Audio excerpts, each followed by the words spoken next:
Tlacuoli de Crónica Nacional en el 2008 en la ciudad de Texcoco del Estado de México. El maestro ha sido un historiógrafo apasionado, como ustedes lo saben, de la vida del general Francisco Villa. Asimismo, el maestro Esbardo Carreño es un amplio conocedor de los 39 municipios del Estado y de importantes personajes como lo es Guadalupe Victoria, Nelly Campobello, Dolores del Río, el general Calixto Contreras, del cual nos habló el maestro también, y de Juana Belén, entre muchos otros. El maestro tiene unas obras importantes bibliográficas, como es la gastronomía tradicional de nuestro estado, la cocina de Doña Eva y la heráldica municipal del estado de Durango. El profesor Esbardo, como actor, ha participado en una decena de documentales de carácter histórico para firmas como Nat Geo e History Channel. Y como ustedes ya lo saben, pues el maestro da vida al general en su monólogo Aquí está su general, mismo que ha interpretado por más de 28 años en diferentes estados de nuestra república como en el extranjero. Pues actualmente el maestro, como ustedes lo saben, es el director del Museo Francisco Villa y a quien cedo la palabra en estos momentos. Muchas gracias. Agradezco infinitamente a todos los presentes, a todas nuestras autoridades. Señor general, bienvenido, como siempre, con la compañía y el respaldo siempre de nuestro director general del Instituto de Cultura, maestro Francisco Javier Pérez Mesa, pendiente en todos los eventos que el ICED realiza. Y este evento es muy importante porque es un evento del 114 aniversario del estallido de la Revolución Mexicana.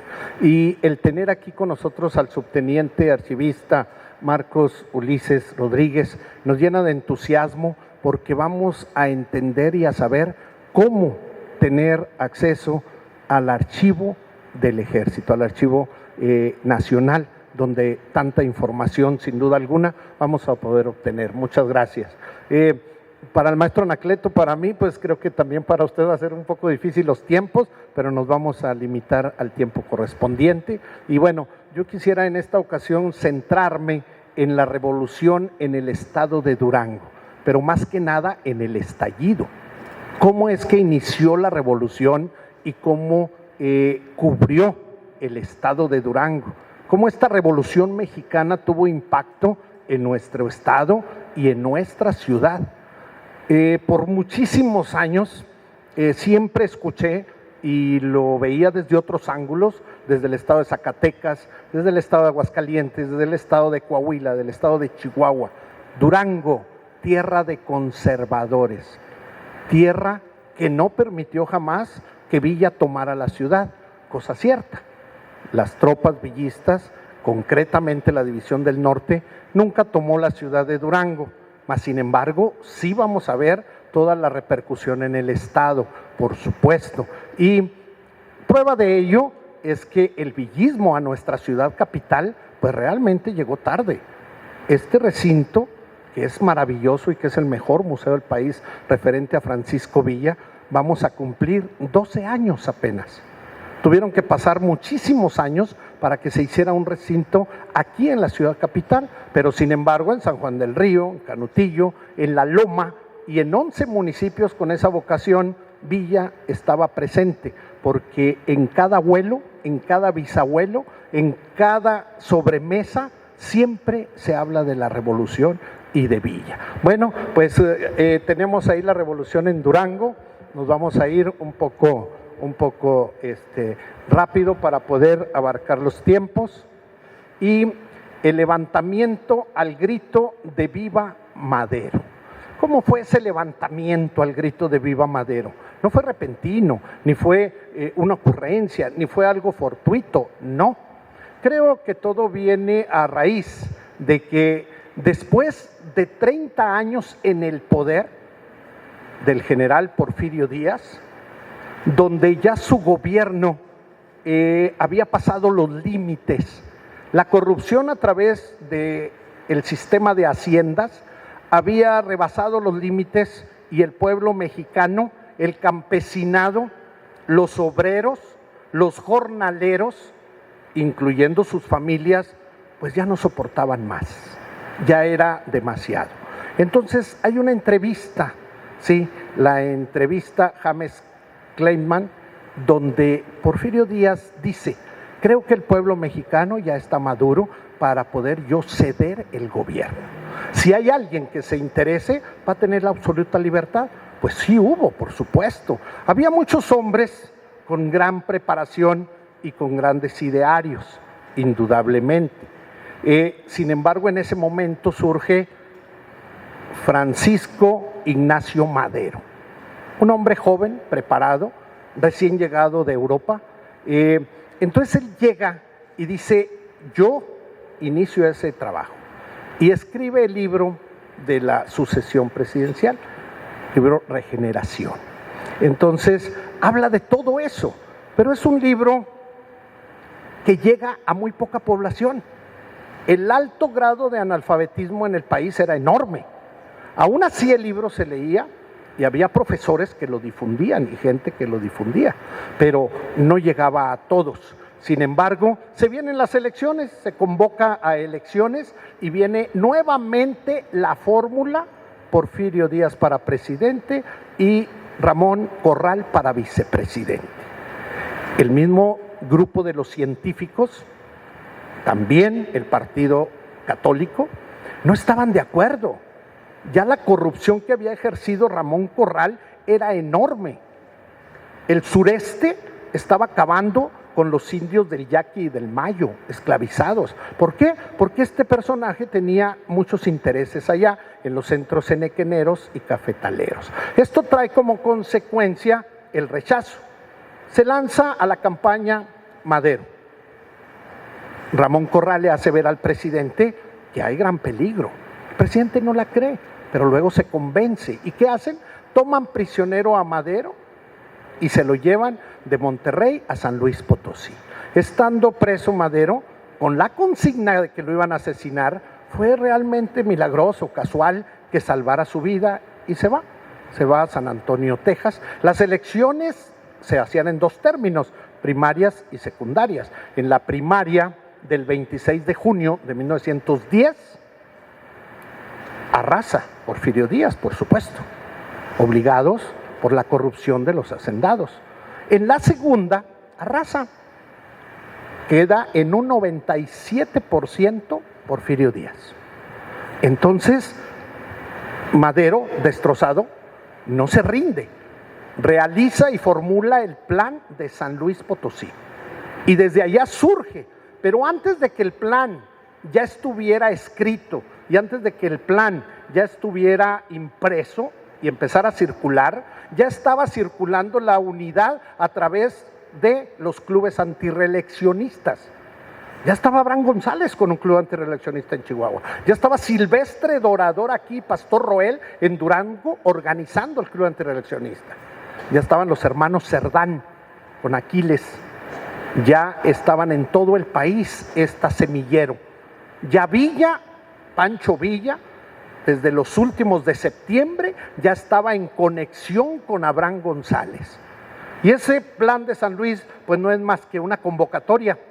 Convoco al pueblo de México, a la ciudadanía, a levantarse en armas el 20 de noviembre a las 6 de la tarde.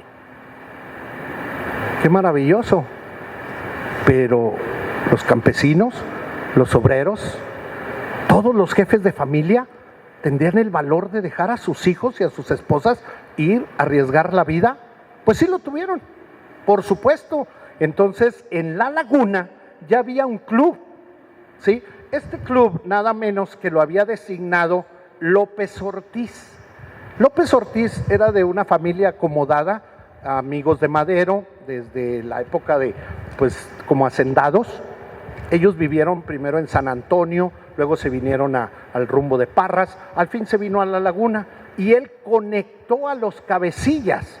Al primero que conectó fue precisamente a Calixto Contreras, porque ya desde 1905 estaba en la lucha. Pero también ahí tenemos, cuando Mariano López Ortiz convoca a Manuel N. Oviedo, era profesor en Torreón y tenía mucho dominio. Él había estado trabajando muy de cerca con los Flores Magón. a Jesús Agustín Castro, que tenía un conocimiento pleno y llegaba toda la comunicación y era un líder porque era el jefe de tranvía de Lerdo a Torreón.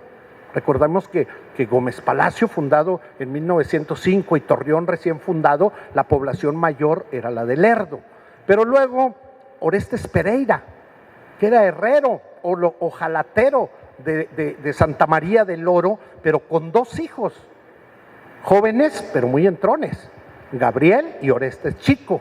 Luego Sixto Ugalde, que era agricultor de la región Laguna, y por supuesto Calixto Contreras. Cada uno tenía su gente. Ahí no vamos a menospreciar a otros importantes como Dionisio Reyes, Gregorio García y Martín Triana, que también entraron a la lucha de inmediato. Ahí vemos las fotografías de Jesús Agustín Castro, Orestes Pereira y don Calixto Contreras, para darnos una idea solamente. Nos vamos a este mapa muy rápidamente. En esos años, estamos hablando de 1910, el estado de Durango tenía una división política con 12 partidos. A lo mejor para ustedes que están un poquito lejos se les hace difícil ver las letras, pero el primer partido es el de Durango, luego Cuencamé, Indé, Mapimí, Mezquital, Nazas, Nombre de Dios, El Oro, San Dimas, San Juan de Guadalupe, San Juan del Río, Santiago Papasquiaro y Tamazula. Esos son los partidos en los que se dividía el estado de Durango y cada uno tenía una jefatura de partido.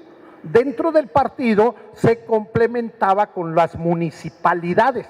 Por ejemplo, la de San Juan del Río se componía de Rodeo, Coneto y Pánuco de Coronado, y así cada una. Bueno, pues en ese levantamiento del plan de San Luis, para el mes de diciembre vemos ahí con flechas los levantamientos y vamos a empezar desde el norte. Y ahí tenemos a Orestes Pereira y Paulo Lavín. Paulo Lavín fue un personaje muy especial porque era hacendado, era un rico hacendado, hermano de hacendados muy importantes, ¿sí? Entonces, en la Laguna, mas sin embargo, él también se unió a la causa y fue de los levantamientos. Orestes Pereira y Paulo Lavín, desde todo ese partido se apoderaron de Nazas. Pero luego, Tomás Urbina surge en El Oro e Indé. Obviamente con todo San Bernardo, Ocampo, Hidalgo, pero ahí se instala. Luego nos vamos al noroeste y tenemos en la Sierra de Canelas a Domingo Arrieta y sus 4 hermanos, Mariano, Eduardo, José, ¿sí? Y Domingo. Ellos están en la serranía, toman Topia primero, luego toman Santiago Papasquiaro y finalmente Tejamen, porque no existía Nuevo Ideal, y luego toman Canatlán. Luego, en el oeste, totalmente, Ramón F. Iturbe y Conrado Antuna suben por Tamazula y toman también Topia para bajar a Durango. Más al sur, en San Dimas, Sergio y Matías Pazuengo. Matías Pazuengo hace un libro maravilloso de la toma de Durango. Era un hombre intelectual y muy capaz. Luego, en el sur, por Nombre de Dios, se apodera del partido de Nombre de Dios Luis Moya y Pánfilo Natera, eran del estado de Zacatecas. Luis Moya tuvo una presentación muy fugaz, pero muy valiente, porque muere en batalla inmediatamente en 1911. Ellos toman Nombre de Dios, aunque fueran zacatecanos. Y luego nos vamos más al norte, Cuencamé, con Calixto Contreras, por supuesto, que con Severino Ceniceros.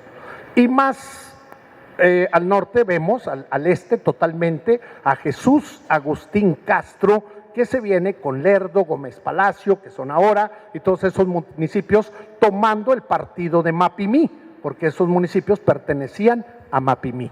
Ese es el levantamiento principal en el primera etapa, estamos hablando 1910, y ellos todos circulan hasta Durango en 1911.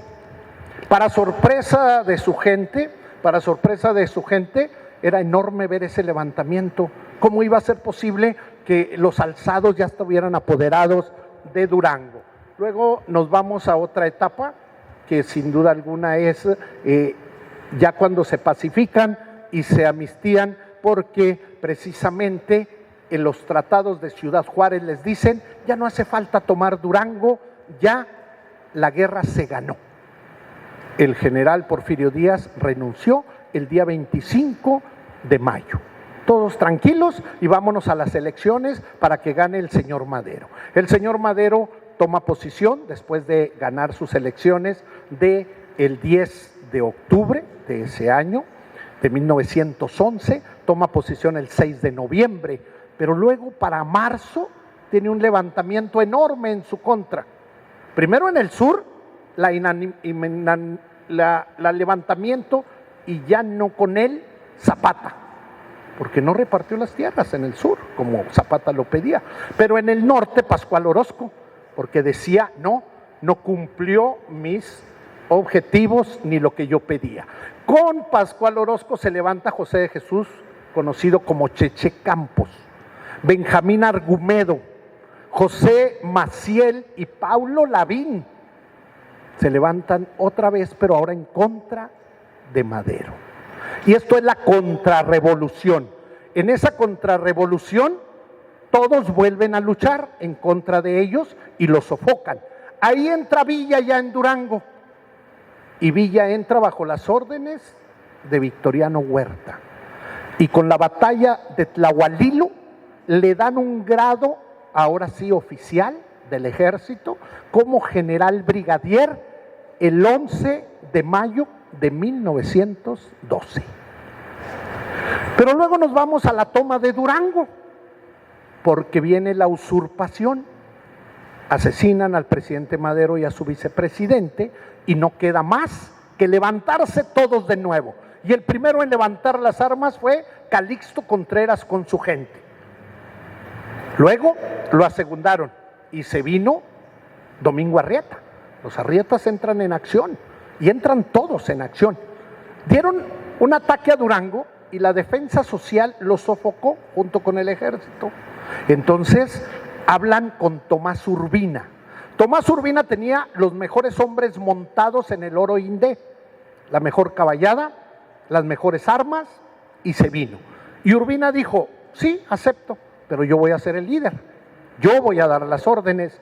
Y el 18 de junio de 1913 toman Durango. Vean cómo quedó la ciudad, terriblemente destrozada. Esos son los edificios del centro. Bueno, el de aquel lado, que es el Portal de las Palomas, tuvieron que destruirlo totalmente, acabar con él porque estaba en ruinas. El de este lado, que es en la esquina de Constitución, pues sí, ese se volvió a restaurar. Estos otros, véanlo. Así quedó la capital de Durango, después de la toma de ese año. Una mancha que nunca se le quitó a Urbina, jamás, porque los demás generales, empezando por Pancho Villa, dejaron de ser bandidos para ser generales responsables en la causa. Pero Urbina, pues nunca dejó de ser bandolero, nunca dejó de robar y saquear. El general Francisco Villa funda la División del Norte, de la cual ya nos habló el maestro Anacleto, y se hace la máquina de ganar batallas. La toma de Torreón de 1913, la toma de Ciudad Juárez, que tanto prestigio dio a la División del Norte con el ataque en el Tren de Troya, que se le llamó. La toma de la batalla, más que nada la batalla de Tierra Blanca. Luego Villa es gobernador un mes en Chihuahua y se viene en enero la batalla de Ojinaga, donde se convierte Pancho Villa en el primer actor extranjero para Estados Unidos. Luego, la segunda batalla de Torreón, la más gloriosa, desde el Cerro de la Pila, con las mejores estrategias militares. Las anteriores fue dirigidas por Villa. La de Torreón ya era con el apoyo de Felipe Ángeles y se notó enormemente. Y luego culmina con la batalla de Zacatecas. Por supuesto que también se perdió. Perdieron en el Bajío. Ahí vemos la Junta de la Loma, nombrando al general Villa. Vemos una escena de la batalla de Tierra Blanca y con esto yo concluyo para dar oportunidad a nuestro invitado especial. Muchas gracias.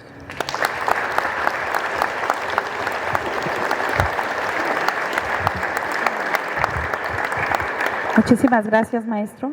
Bueno, para finalizar, tengo el agrado de presentar como panelista al subteniente archivista Marcos Ulises Rodríguez Chindo.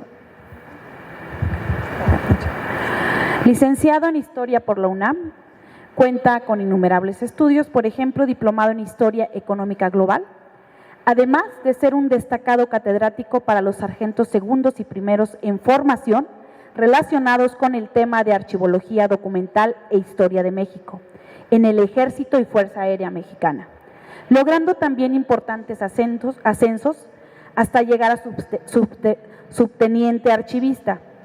En la actualidad, se desempeña sus servicios en la sección de Historia de la Dirección General de Archivo de Historia de la Secretaría de la Defensa Nacional. Destaco especialmente que el subteniente archivista Marcos Ulises Rodríguez Chindo colaboró con la elaboración de las obras bibliográficas, como lo es el 150 aniversario del triunfo de la República, a través de las joyas documentales de la Defensa Nacional, Origen, Evolución y Heráldica. Pido un fuerte aplauso para nuestro invitado de honor.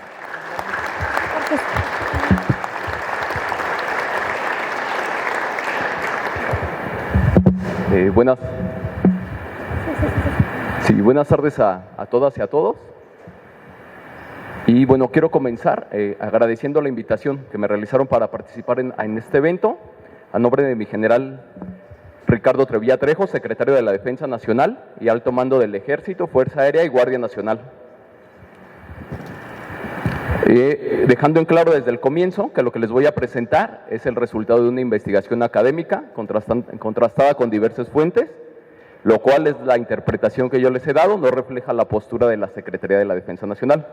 Son las interpretaciones, aportes y conclusiones que yo he realizado sobre el tema que les voy a platicar un poco. Y bueno, también es la primera vez que estoy aquí en el estado de Durango.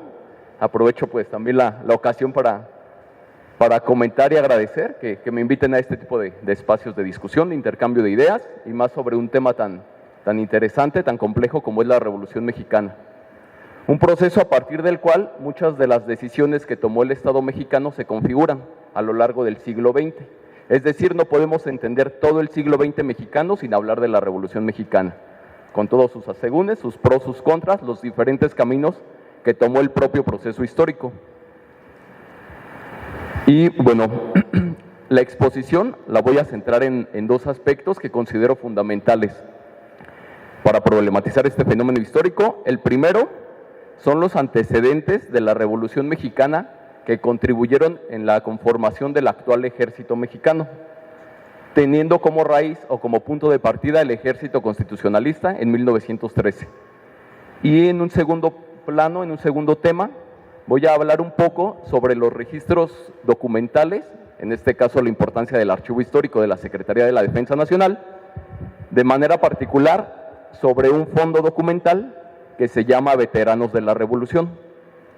Veteranos de la Revolución, de manera muy general, ahorita lo detallo más adelante, es el registro documental de aquellas mujeres y hombres que sin tener una instrucción militar o un grado militar se unieron a alguna de las diferentes facciones revolucionarias, es decir, ciudadanos, hombres y mujeres, que antes de la revolución probablemente jamás habían tomado las armas o jamás habían tenido una participación activa en algún movimiento social.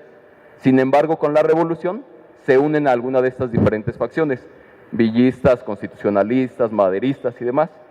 Mucho de su actuación o de su evidencia documental se resguarda en el archivo de la Secretaría de la Defensa Nacional.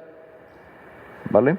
Igual, esperando no resulte tan extensa la exposición, me voy a pegar al guión que tengo armado y sobre el camino lo vamos nutriendo. Y comienzo con una imagen que justo es representativa del punto que quiero tocar. en el que la revolución no solo la hacen los hombres, no solo la hace el propio ejército, sino que es un proceso que engloba a prácticamente a toda la sociedad de ese momento. Mujeres, hombres, incluso niños, que se van uniendo en diferentes momentos y diferentes causas a este proceso.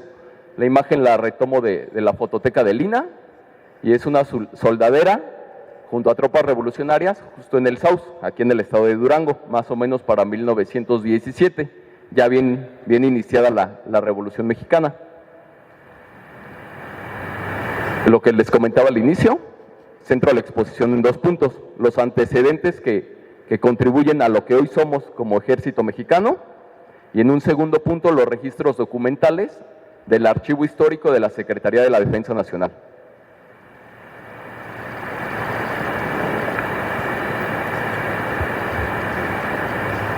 Comienzo la exposición situándome en el año de 1913. Ya mencionaron mis otros compañeros panelistas que inicia en 1910. Sin embargo, para los fines de la exposición nos vamos a 1913, de manera particular al contexto del fin de la primera etapa de la revolución maderista. Después de los sucesos de la Decena Trágica, la llegada al ejecutivo del general Victoriano Huerta. Y justo un día después, comienzo con el decreto 1421 del 19 de febrero de 1913. ¿Por qué partir de este documento? Este documento lo vamos a considerar el documento génesis, el origen del ejército constitucionalista. Es emitido a través del gobierno del estado de Coahuila. Importante mencionar, Venustiano Carranza era el gobernador de esa entidad. Él es quien lo promueve, le influye, impulsa para que el propio Congreso Estatal emite este documento. ¿Qué decía este documento o por qué es importante? Abro cita. Sin embargo, el punto más significativo fue el segundo artículo, donde se indica lo siguiente: se conceden facultades extraordinarias al Ejecutivo del Estado, es decir, a Venustiano Carranza, en todos los ramos de la administración pública, para que suprima los que crea convenientes. ¿Qué quiere decir? Le están dando las facultades para que él tome las decisiones y proceda a armar fuerzas para coadyuvar al sostenimiento del orden constitucional de la República. Es la primera respuesta que se va a hacer desde un gobierno estatal para hacer frente a los sucesos que están ocurriendo en la Ciudad de México, la llegada de Victoriano Huerta al poder. Pero no lo hace a título personal Venustiano Carranza, lo hace desde su figura como gobernador del estado de Coahuila con el respaldo del propio Congreso Estatal. Es decir, no es a título personal, lo hace a partir de su cargo público. Nos da, lo que les comentaba, nos da un fundamento legal para la creación de un nuevo ejército que hiciera frente al ejército federal, que tenía una tradición que viene desde el Porfiriato. Y también es importante mencionar que nace o se presenta como un garante de las instituciones y del orden constitucional. Es decir, no se va a imponer, va a buscar que se restablezca el orden constitucional que se ha perdido con la muerte de Francisco I. Madero.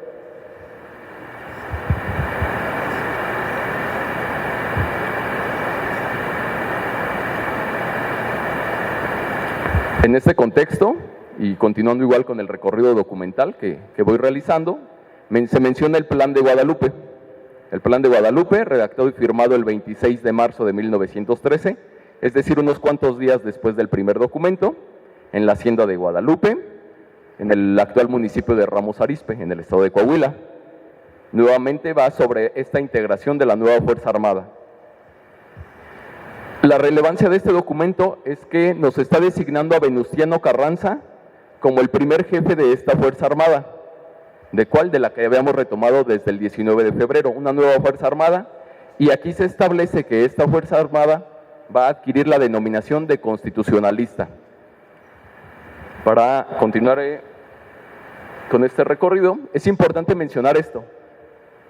Carranza, siendo civil, asume la jefatura de una Fuerza Armada, que en ningún momento se pierda el orden constitucional, que debe ser un civil, una persona civil, la que esté al frente del gobierno o del orden constitucional una vez que se restablezca. Y otros puntos que refiere el Plan de Guadalupe, por ejemplo, lo tenemos en el artículo 3, en donde también se desconoce a los gobiernos de otras entidades federativas que apoyen a Victoriano Huerta. Es decir, que la proyección que le está dando Venustiano Carranza no se limita a un ámbito local, a solo su estado, sino que está buscando que tenga un mayor impacto, un mayor acercamiento con los otros estados y la proyección de carácter nacional.